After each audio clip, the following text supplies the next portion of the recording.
Um engarrafamento de 3 quilômetros em uma rodovia às 6 da tarde parece um pesadelo para qualquer motorista, mas para os administradores de uma rede de pedágios, cada minuto de congestionamento é literalmente uma chuva de dinheiro entrando em suas contas bancárias.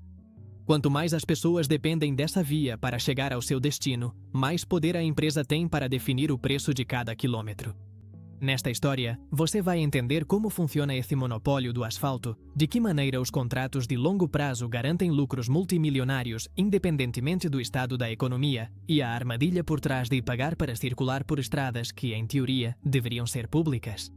Se você tem curiosidade de descobrir as minas de ouro ocultas por trás dos serviços que usa todos os dias, toque no botão de inscrição e ative as notificações para não perder nada. A origem dessa indústria não nasceu na era do automóvel moderno, mas sim nas antigas rotas comerciais, onde os senhores feudais cobravam um tributo para atravessar pontes ou passagens de montanha estratégicas. No entanto, o modelo corporativo atual se consolidou em meados do século passado, quando as administrações públicas perceberam que não tinham orçamento suficiente para financiar as enormes redes de rodovias exigidas pelo crescimento econômico. A solução foi se associar a empresas privadas por meio de um esquema de concessão. A empresa privada fornecia o capital inicial para construir a via e, em troca, o governo lhe concedia o direito exclusivo de cobrar uma tarifa de cada veículo durante várias décadas. Mas isso fica ainda pior quando você entende a natureza invariável desse negócio em comparação com qualquer outro setor comercial. Se você abre um restaurante ou uma loja de roupas, precisa competir diariamente com dezenas de estabelecimentos semelhantes na mesma região. Por outro lado, quando você obtém a concessão de uma rodovia principal que conecta uma grande metrópole às suas cidades dormitório, você detém um monopólio geográfico absoluto. Os motoristas não têm uma opção real de escolha. Se quiserem evitar perder 3 horas diárias em vias secundárias congestionadas e semáforos intermináveis, estão praticamente obrigados a pagar a tarifa estipulada pela empresa concessionária. O principal atrativo para os grandes fundos de investimento internacionais reside na estabilidade previsível das receitas. Ao contrário de outros mercados expostos a modismos ou mudanças tecnológicas, a necessidade de transportar mercadorias e pessoas é uma constante biológica da economia moderna. Todas as manhãs, milhões de trabalhadores e caminhões de carga saem para as estradas, gerando um fluxo de caixa constante que entra nos cofres da empresa, segundo após segundo, sem necessidade de realizar campanhas agressivas de vendas nem inventar novos produtos. E é aqui que a história dá uma reviravolta financeira extremamente astuta. O custo de manutenção de uma estrada bem construída é um percentual mínimo em comparação com as receitas brutas geradas pelo volume constante de tráfego. Exceto pelo asfaltamento periódico e a limpeza dos acostamentos, a margem de lucro operacional acaba sendo extraordinariamente alta. Trata-se essencialmente de alugar uma faixa de asfalto por segundos para milhares de clientes cativos que pagam antecipadamente por meio de sistemas de cobrança eletrônica. O que vou te contar agora é o que ninguém te diz sobre as cláusulas secretas desses contratos de concessão.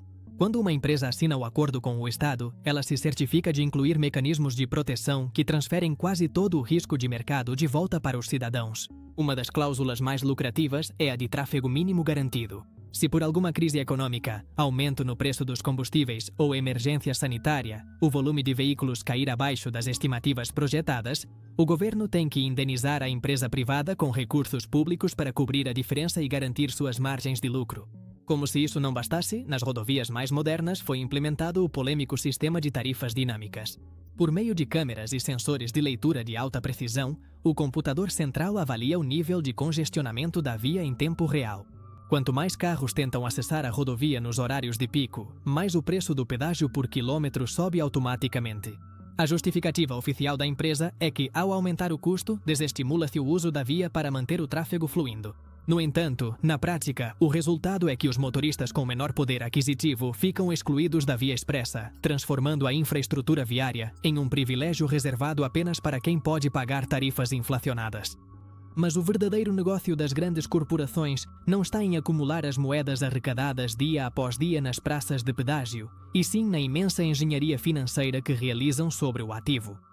Uma vez que a rodovia está construída e apresenta um fluxo estável de veículos, a empresa emite títulos de dívida nos mercados internacionais, respaldados exclusivamente pelas cobranças futuras dos pedágios por 30 ou 40 anos.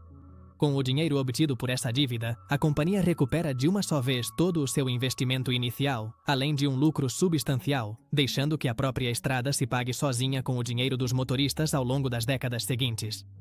E é aqui que o modelo se torna uma máquina de imprimir riqueza passiva para os acionistas. Como as receitas estão protegidas por contrato e indexadas à inflação de cada país, a tarifa do pedágio sobe automaticamente ano após ano por lei. Enquanto o custo da dívida inicial se mantém fixo ou diminui com o tempo, a arrecadação por veículo não para de aumentar, criando uma margem de lucro cada vez maior que é distribuída diretamente como dividendos entre os fundos de investimento internacionais. Além disso, a transição para cobranças puramente eletrônicas praticamente eliminou os custos de pessoal nas cabines tradicionais. Já não são necessários milhares de caixas nem seguranças nas cancelas. Bastam apenas alguns pórticos metálicos equipados com câmeras infravermelhas para identificar a placa ou o dispositivo eletrônico do carro a mais de 100 km por hora. Se um motorista não paga ou não possui o dispositivo habilitado, a empresa aplica multas administrativas severas que acabam multiplicando a receita por esse único trajeto. Se você acha insólito como o simples fato de dirigir pela cidade se transformou em uma renda perpétua para os mercados financeiros, deixe sua marca compartilhando este material com aquela pessoa que sempre reclama do custo do pedágio. Isso nos ajuda muito a continuar criando este conteúdo. Para entender o lado mais obscuro desse negócio, é preciso analisar o que acontece quando as projeções financeiras da empresa concessionária falham de forma estrondosa. Ao longo da história recente em diversos países, vários consórcios privados superestimaram o tráfego projetado ao construir rodovias com tarifas excessivamente caras. Quando as pessoas se recusaram a pagá-las e preferiram lutar às estradas secundárias gratuitas, as empresas concessionárias declararam falência. Mas, longe de assumir os prejuízos como em qualquer negócio privado tradicional, o Estado se viu obrigado a intervir e resgatar as vias utilizando bilhões de dólares dos impostos pagos por todos os cidadãos para assumir a dívida acumulada. Essa assimetria cria um modelo em que os lucros escandalosos nas rotas mais movimentadas ficam nas mãos dos acionistas privados, enquanto os prejuízos dos projetos fracassados são socializados e pagos por toda a população. Além disso, existe uma estratégia corporativa muito agressiva para evitar que as rodovias voltem a ser de acesso gratuito, uma vez concluído o período inicial de concessão. Quando o contrato está prestes a vencer, a empresa propõe ao governo realizar pequenas ampliações, construir novas faixas ou instalar tecnologia de ponta em troca de prorrogar a cobrança do pedágio por mais 20 ou 30 anos. Dessa forma, a promessa original de que a rodovia seria pública e gratuita após a recuperação do investimento inicial se dissolve em uma cadeia perpétua de renegociações contratuais. Para as comunidades locais que vivem às margens dessas vias, a presença do pedágio atua como uma fronteira econômica invisível dentro do próprio território.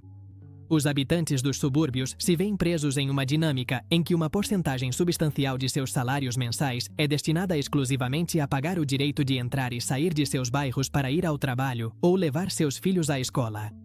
Como se isso não bastasse, a privatização do asfalto desestimula ativamente o investimento público em alternativas de transporte coletivo eficientes. Em muitos contratos de concessão, as empresas impõem cláusulas de não concorrência ao governo local. Isso significa que as autoridades ficam proibidas por contrato de construir linhas de trem suburbano, metrôs ou rodovias de alta capacidade paralelas à rodovia com pedágio, já que isso reduziria o fluxo de veículos e afetaria a receita da concessionária. O desenvolvimento urbano fica assim subordinado ao benefício financeiro de uma única corporação. Em nível ético e legal, a proliferação de sistemas de cobrança automática por câmeras abriu um intenso debate sobre a privacidade individual.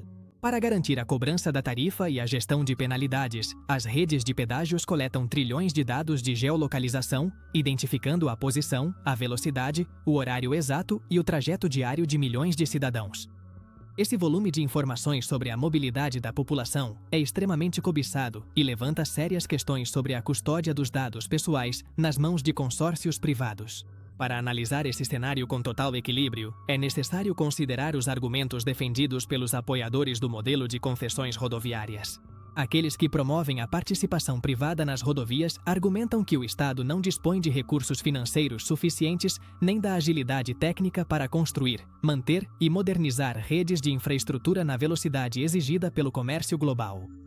Graças ao investimento corporativo, é possível construir em tempo recorde vias de alta velocidade, com pavimentação de máxima qualidade, iluminação adequada, patrulhamento constante, serviços de guincho gratuitos e tecnologia de segurança que reduzem significativamente a taxa de acidentes fatais em comparação com as estradas estatais mal conservadas. Da mesma forma, os economistas que apoiam esse modelo afirmam que o pedágio é o mecanismo mais justo de financiamento, baseado no princípio de que quem usa a via é quem a paga. Em vez de financiar a manutenção das rodovias por meio de impostos gerais cobrados de toda a população, incluindo aqueles cidadãos que não possuem veículo ou que jamais transitam por essa região, a tarifa do pedágio garante que o custo de conservação recaia diretamente sobre os motoristas e as empresas de transporte que desgastam o pavimento. Sob essa perspectiva, a concessão privada permite otimizar os recursos públicos para destiná-los a setores prioritários como saúde ou educação. No entanto, quando avaliamos a escala global dessa indústria, a contradição de fundo continua presente no cotidiano de milhões de pessoas.